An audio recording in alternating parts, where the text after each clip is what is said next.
Graças e paz, queridos irmãos, mais uma vez, Deus seja louvado por esse louvor aí, e isso é de louvor que trouxe para nós.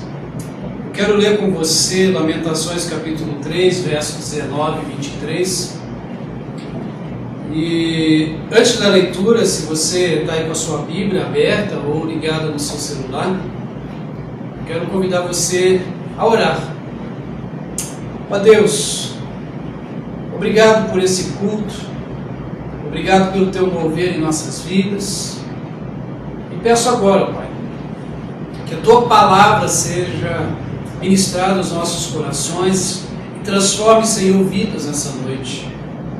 Aonde, Senhor, estiver aquele que está ouvindo, vendo esse vídeo, ouvindo esse áudio, que o Senhor possa abençoar de forma grandiosa essa vida e mudar, Senhor, essa vida para a honra e glória do teu nome. É assim que eu oro e agradeço em nome de Jesus. Amém e amém. Lamentações de Jeremias, capítulo 3, versos 19 a 23 diz: Lembro-me da minha aflição e do meu delírio, da minha amargura e do meu pesar. Lembro-me bem disso tudo, e a minha alma desfalece dentro de mim. Todavia lembro-me também do que pode dar-me esperança. Graças ao grande amor do Senhor é que não somos consumidos, pois as suas misericórdias são inesgotáveis. Renovam-se a cada manhã, grande é a tua fidelidade. O livro de Jeremias e o Lamentações de Jeremias, eles são muito interessantes e trazem assim um alerta muito grande para esse momento em que nós estamos vivendo. Nos faz pensar ao ver esses dois livros. O livro de Jeremias, o livro do profeta, ele vem falando sobre os judeus que estão despreocupados no seu tempo com os avisos que Deus está dando sobre o exílio. Deus está dizendo: olha, arrependam-se, voltem-se para mim, diz Deus. Vocês estão vivendo despreocupados, vocês estão vivendo aí como se nada tivesse acontecido, vocês estão me abandonando, mas vai vir o exílio. O resumo do livro de Jeremias é justamente isso. Essa vida despreocupada, não dando atenção, ignorando as advertências sobre uma destruição que está para chegar. E eles vão ali tocando o barco como se nada tivesse acontecido, entrando pelo ouvido e saindo pelo outro. Já o livro de Lamentações, já é o livro que vem mostrando a devastação desse exílio. Eles se afastaram de Deus e a agonia por essa devastação acompanhou justamente o julgamento de Deus sobre o pecado da nação. Os dois livros juntos, eles mostram aí uma teologia do desastre, de como que começa e do que acontece, por não darmos atenção àquilo que Deus tem falado para as nossas vidas. O livro de Jeremias, ele vem mostrando os resultados de uma vida que se afasta de Deus. Lógico, tudo isso aconteceu por causa do pecado, por causa da ausência de Deus na vida daquelas pessoas. Mas o que me chama também a atenção é que no livro de Jeremias, ou melhor, Lamentações de Jeremias, mesmo acontecendo tudo isso, se afastaram e agora estão no exílio, eles não perderam a esperança em Deus. Haviam aqueles que ainda tinham esperança em Deus, mesmo indo para o exílio. E Jeremias vai mostrando justamente isso, quando ele vai ler, por exemplo, vai escrever o verso 21 que lemos: lembro-me daquilo que pode me dar esperança. Ele se lembra do Senhor. Provavelmente Jeremias estava se lembrando dos feitos que o Senhor fez no passado, dos grandes milagres que ele fez, de suas promessas. O povo de Israel sempre teve esses altos e baixos. Por exemplo, relembrando, quando eles saíram do Egito, já se deparavam ali com toda aquela problemática, deserto de um lado, Mar Vermelho de outro, e aí eles olham para Moisés e dizem: ei, Moisés, e agora? Como é que a gente faz? Como é que a gente vai reagir agora, Moisés? Está vindo aí os egípcios, com sangue nos olhos e doido para fazer uma carnificina.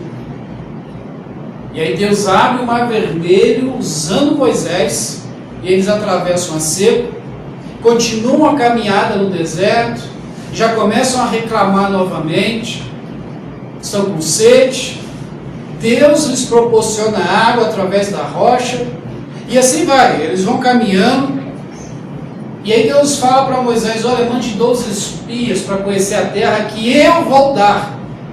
Ou seja, a terra já era deles, eles só iam olhar a terra que Deus já havia prometido para eles. Quando voltam os 12 espias, 10 deles dão um relatório negativo. Aquele povo fica apavorado com esse relatório, começam a reclamar, começam a brigar com Moisés, a brigar com Deus, e em dado momento, Moisés está ali, e agora Josué e Caleb se levantam e falam: olha, se é da vontade de Deus, essa terra é nossa. Mas se você ler o texto, lá em Êxodo, vai mostrar que a terra já era deles. E aí Deus faz com que toda aquela geração morresse por 40 anos andando no deserto, mas mesmo assim, Deus não os desampara, mesmo estando em pecado. Eles sem comida, a roupa deles não se estraga, não lhes falta nada, não lhes faltou nada. Deus continuava com eles, a esperança deles continuava sendo Deus. Querido, a nossa esperança continua sendo Deus. A nossa esperança não mudou, ela é a mesma, mesmo diante a tantas dificuldades, a tantas lutas que nós estamos vivendo nesses últimos dias. Eu gosto muito do que o apóstolo Pedro fala na sua primeira carta, 1 Pedro 3, verso 17, que ele diz o seguinte: é melhor sofrer por fazer o bem, se for da vontade de Deus, do que por fazer o mal. Lógico que tem todo um contexto que o apóstolo Pedro está trabalhando, devido às perseguições, devido a cristãos que estão morrendo por não negar a Jesus. E aí ele vai dizer: olha, é melhor você sofrer por fazer o bem, ou seja, sofrer por não negar a Jesus, a negar o seu nome, do que por fazer o mal, por negá-lo e depois ficar sofrendo. Mas o que eu queria destacar aqui é que sofrimento, ele faz parte da nossa existência. Não tem como fugir disso. Jesus mesmo já nos disse que nesse mundo, você e eu teríamos aflições. Mas aí vem a esperança, porque ele vai dizer: tenha ânimo, eu venci o mundo. Eu confesso para você, amado, que gravar esse culto hoje não está fácil, essa mensagem hoje não está fácil. Porque pelo terceiro domingo seguido, ver os bancos da igreja vazia, pelo terceiro culto de final de semana, descer aqui e só ter eu e o Gabriel que estamos me ajudando a gravar, não tem sido nada fácil. Tem cortado o coração de não poder abraçar você, de não poder na porta ver o seu sorriso, de ver aqui todo o ministério de louvor à frente, cantando. Não tem sido fácil, tem sido quase que angustiante. Mas o que me anima ainda o coração é saber que Deus me disse que eu vou ter aflições, que você vai ter aflições, mas que devemos ter ânimo, pois Ele venceu. Então eu sei que isso vai passar. E que a nossa esperança continua sendo a mesma, Jesus Cristo. E que dentro de tudo isso eu preciso sempre tomar cuidado com a ansiedade para que ela não me roube a esperança. Tomarmos cuidados para que as preocupações futuras não tirem do nosso coração a paz. Tomar cuidado para que as incertezas, e realmente, confesso, não é errado você se preocupar com as incertezas, pois elas estão aí. Não sabemos o que vai acontecer. Mas o que não dá é deixar com que essas incertezas roubem de nós a paz que Deus nos dá. Filipenses 4, verso 6 diz: não andem ansiosos por coisa alguma, mas em tudo, pela oração e súplica, e com ação de graças, apresentem seus pedidos a Deus. A ansiedade, ela tem uma capacidade enorme de roubar de nós a esperança que vem do alto. Ela tem a capacidade de nos fazer somente olhar para o momento que estamos vivendo. Se eu deixar, ela vai fazer com que eu só enxergue os bancos vazios.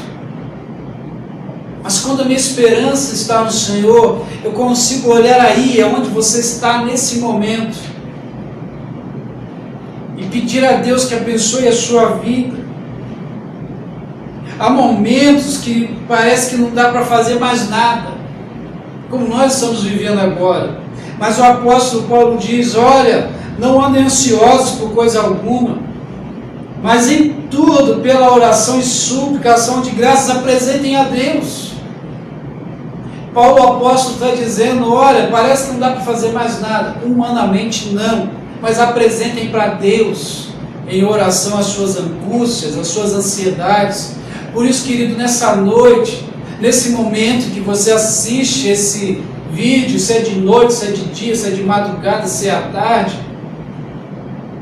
o barato do culto assim é que você assiste qualquer momento, é atemporal, é fora de tempo. Mas nesse momento, leve para Deus as tuas angústias e as tuas ansiedades e traga à memória aquilo que pode te dar esperança, como Jeremias vai falar em Lamentações, capítulo 3, verso 21. Traga à sua mente aquilo que traz alegria à tua vida, aquilo que Deus já fez de bom para você. O profeta provavelmente estava ali meditando e via essas amargas aflições ali chegando e tomando possivelmente o coração dele, mas ele naquele momento, ele sabia que não podia se rebaixar a alma dele a essas aflições, mas ele tinha que levantar-se, olhar para o alto, clamar a Deus, pois Deus estava com ele. Há muitos que estão hoje na igreja, mas estão vivendo com dúvidas, algumas dúvidas até plausíveis, algumas dúvidas até que dá para se justificar. E não vai me assustar essas dúvidas, alguns perguntando o porquê de tudo isso está acontecendo. Talvez você está perguntando isso agora, e a minha resposta é: não sei. Alguns estão culpabilizando Deus, mas não podemos fazer isso. Ainda que haja a permissão dele, mas também há o propósito dele, há um plano dele. Essas semanas eu tenho ouvido muito isso, lido sobre isso em algumas redes sociais, alguns até comentando que todo esse vírus aí assolando o mundo é coisa do diabo. Querido, eu não consigo acreditar que ele tem tanto poder para atacar as pessoas desse jeito. E a impressão que nessas falas que vão sendo ditas, a impressão que dá é que ele tem mais poder do que o próprio Deus. Quando nós olhamos toda a história da humanidade, coisas como essas aconteceram. E Deus teve um propósito depois de tudo isso. O que nós não podemos esquecer é que muitos dos males que vêm acontecendo sobre as nossas vidas, muitas vezes, ou a maioria dessas vezes, são resultados de escolhas, são resultados de uma vida completamente afastada da presença de Deus, e a gente não dar a Ele o devido valor como Deus em nossas vidas. O profeta nos convida a trazer à memória aquilo que Deus fez por nós. E não ficar olhando as tragédias que estão acontecendo. Não é fechar os olhos, não é isso que eu estou dizendo para você. Até porque não tem nem como fechar os olhos com o que está acontecendo. Mas é dar mais valor ao que Ele faz por nós. Talvez você está se perguntando agora, tá, pastor? Precisamos trazer a memória, mas trazer o que a memória que nos traz esperança? E eu queria responder essa pergunta com dois textos bíblicos. O primeiro está em Lucas, capítulo 23, verso 44 e 46. Já era quase meio-dia, e trevas cobriram toda a terra até as 3 horas da tarde. O sol deixara de brilhar, e o véu do santuário rasgou ao meio. E Jesus bradou em alta voz: Pai, nas tuas mãos entrego o meu espírito. E tendo dito isso, expirou, ou seja, morreu. E o segundo texto está lá em Atos capítulo 1, verso 10 e 11. Eles ficaram com os olhos fixos no céu, enquanto ele subia. De repente surgiram diante deles 2 homens vestidos de branco, que lhes disseram: Galileus, por que vocês estão olhando para o céu? Este mesmo Jesus que dentre vós foi elevado ao céu, voltará da mesma forma como o viram subir. O primeiro texto fala do momento em que Jesus está na cruz, pagando o preço do seu e do meu pecado. O segundo texto fala da última aparição dele, vivo, ressurreto, aos discípulos, e ele sobe aos céus. A nossa esperança, que nós precisamos trazer sempre à memória, é a cruz vazia, é o túmulo vazio, é Jesus que ressuscitou. É isso que nós precisamos trazer à memória. A promessa de Jesus que Ele vai voltar para buscar você e a mim. Porque se a nossa esperança, queridos, for somente para esta terra, somente para esse tempo, nós estamos aqui vivendo como os mais dignos de compaixão, pois não vamos ter muita esperança.